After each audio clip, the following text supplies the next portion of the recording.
we suggest that the right way to choose stocks for a growth index is based on growth, not on valuation multiples. Expensive means expensive. Expensive doesn't mean growth.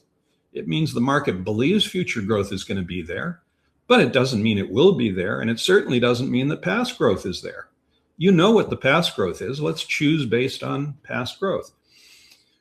But do you really want to weight by market cap, meaning the higher the valuation multiple, the bigger the weight you attach to the stock?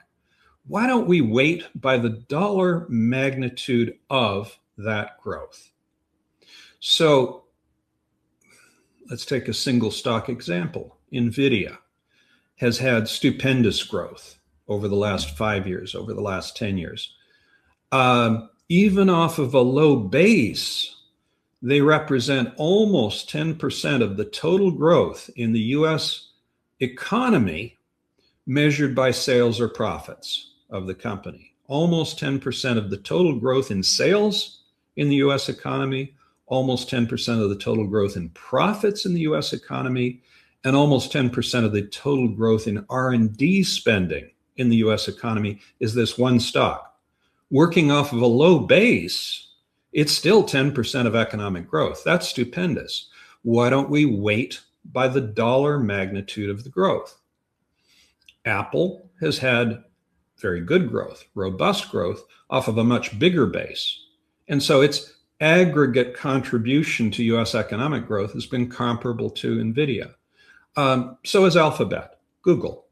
And so what we find is that you've got three stocks that each represent ballpark of 10% of US economic growth individually as each company.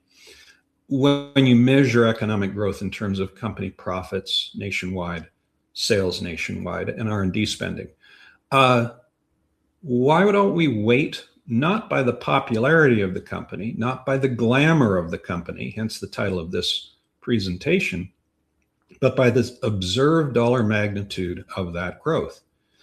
Well, gosh, what we find is if we use dollar magnitude growth instead of market cap, you had 100 basis points more for the top 500 by sales, roughly the same for the top 500 by profit growth, roughly the same for the top 500 by R&D growth.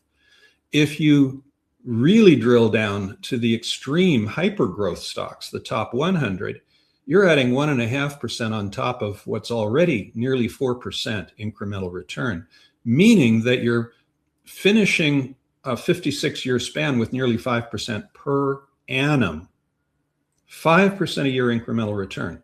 This was not a data mining exercise.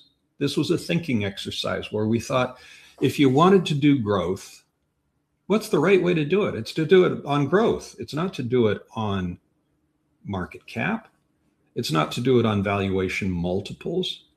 If you want to weight a growth portfolio sensibly, you want to weight it by the dollar magnitude of the growth, not by the market cap, not proportional to the market valuation multiples.